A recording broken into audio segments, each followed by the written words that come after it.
notwithstanding any other House rule or committee assignments. I move that we recess to the sound of the bell immediately. You've heard the secondary motion. I heard a second. All in favor of that motion, vote aye. Aye. All opposed, vote no. Ayes have it, so ordered.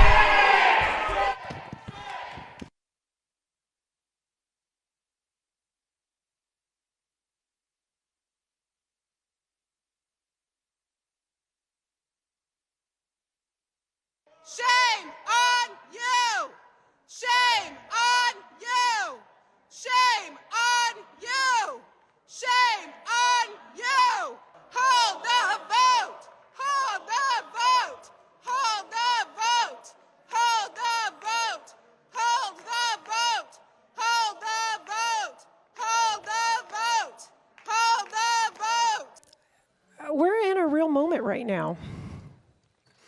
We've got the eyes of the world watching the state of Arizona. And that's not hyperbole, because we know how fast media travels today. We already know that the BBC, I woke up to the BBC watching and commenting on the state of affairs in Arizona as it relates to abortion and abortion care. We know that the Supreme Court decision yesterday is extreme, and we know that should the 1864 ban on abortion remain the law in Arizona, people will die. Legislature, second regular session, requests consent of the Senate to adjourn after it has completed its labors today, Wednesday, April. The Supreme Court returned the authority to regulate abortion to the states, where it rightfully belongs.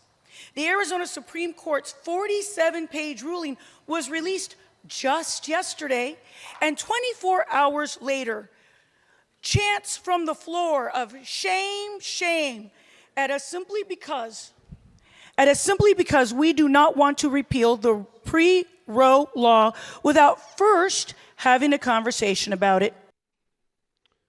Clerk, record the vote. 30 ayes, 29 noes. The motion carries.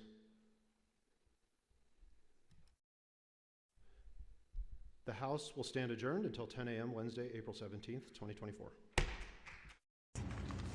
Ms. Mays. We'll start with Howie. Yes, Ms. Mays, come on down. This is not over from a legal standpoint, okay? My office is as we speak,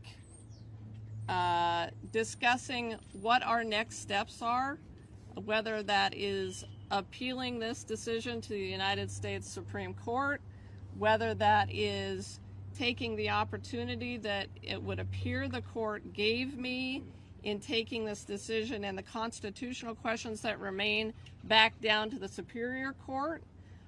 So the issue is not over with. The 1864 ban is not yet fully litigated.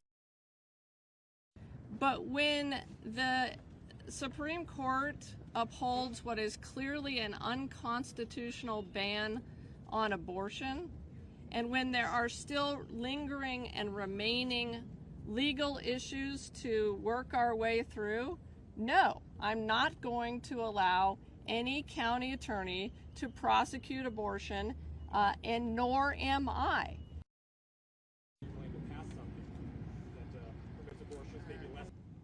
Things don't always go the way that you want them to. Things don't always go the way that you hope. What you need is to know that when things go wrong, you're going to be safe, that there are going to be options for you, that you're going to be able to access the care that you need. Less than 3 weeks ago, I had an abortion under remarkably similar circumstances, a pregnancy that I was excited about, a baby that I would have loved to have had, with a husband who I love very much. And what I had to go through to receive that care was unconscionable as it was. And now I cannot believe that we are even talking about what we might do to doctors if they care for women in this way, what we might do to patients if they experience these hardships. And this is an issue that absolutely transcends political divides.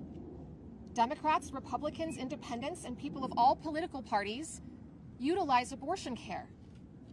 People of all religious backgrounds utilize abortion care. Republicans here in Arizona are complicit.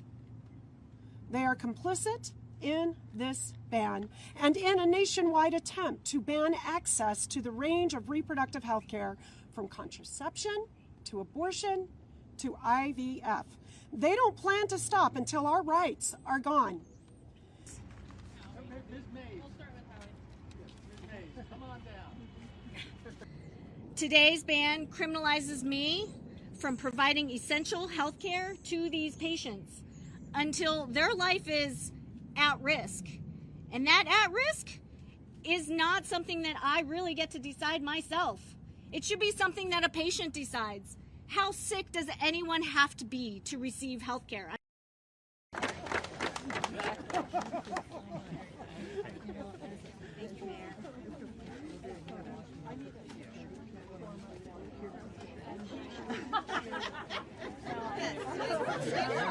Mayor.